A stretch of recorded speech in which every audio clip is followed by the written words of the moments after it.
Ever wondered what it would be like deleting 20-somethings at Camp Crystal Lake? Well, now you don't have to. Join Johnny, a deformed mongoloid who's on a gory killing Kentucky tour around the forest. He's wiping out anyone that crosses his walk path in pursuit of his mummy's pendant. It's a non-stop bloodbath filled with cardio in a violent nature.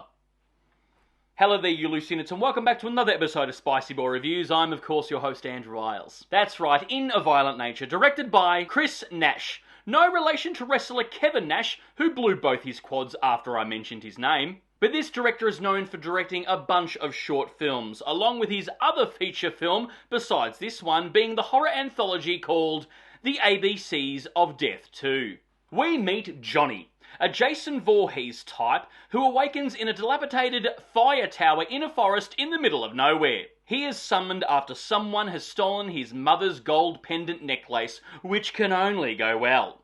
Turns out this pendant is the only thing that keeps him sleeping in his slumber, as old folklore would have it. And whenever someone disturbs the grounds that he sleeps in and takes this pendant, he goes on a killing spree, killing anything that crosses his path until he gets the pendant back. And we learn all this the only way we should. By a bunch of douchebag 20-somethings drunk around a campfire giving the biggest exposition dumping ever. See, it's not only Norman Bates and Jason Voorhees with mummy issues, Mongoloid Johnny is a mummy's boy too.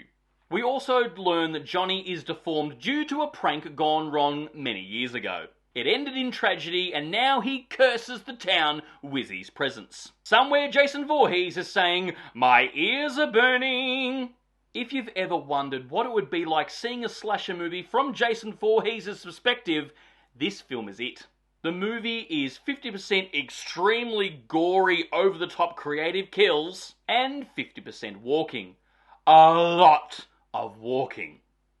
As far as I'm aware, this is kind of what a film adaptation would be of the Friday the 13th video game, where you get to be Jason Voorhees stalking campers.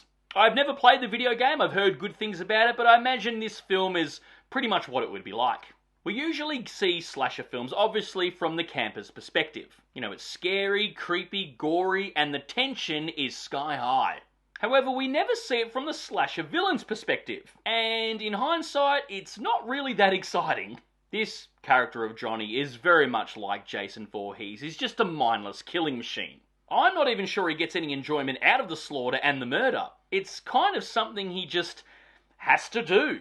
Of course, according to the curse and the folklore of the town, as soon as his grounds are disturbed with the pendant going missing, then yeah, he goes on his killing spree. Almost like some sort of curse is taking over his dead corpse. And the character of Johnny is just a skin suit for whatever's inside him, this curse if you will, to kill people.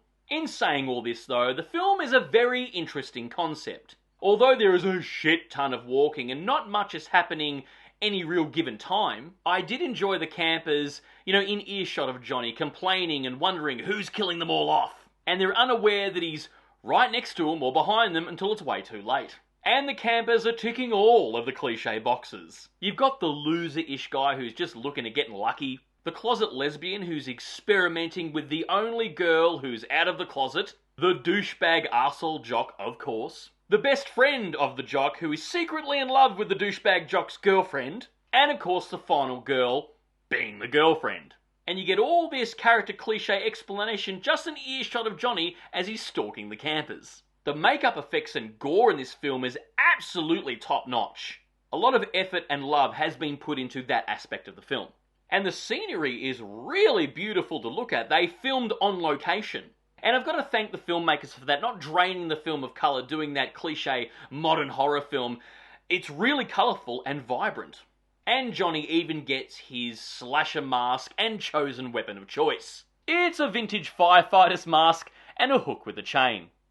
The film does shift right at the end during the climax, I must say. For the whole film, you've been experiencing the movements through Johnny's perspective. However, right at the end, it shifts and you get the point of view of the final girl. And this is where the tension really ramps up. Like the film is flipping it to go back to the cliche where we see it from the camper's perspective. And not knowing where Johnny is at any given time and when he's going to jump out and finish the job.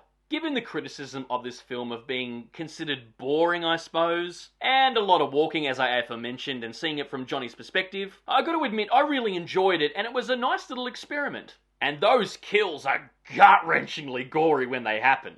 Yeah, I didn't mind this film. It's okay. It's not bad.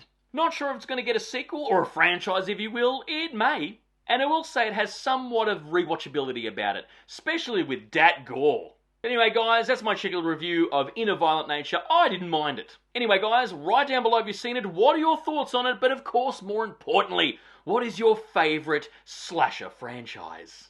And of course, if you've made it this far into the episode, please give me a thumbs up because your love and support keeps me going, because I just love movies and I assume you do as well. And of course, don't forget to hit that subscribe icon because I give it an episode weekly. And I'll see you back here next week for the next review, but until then, stay spooky, kids.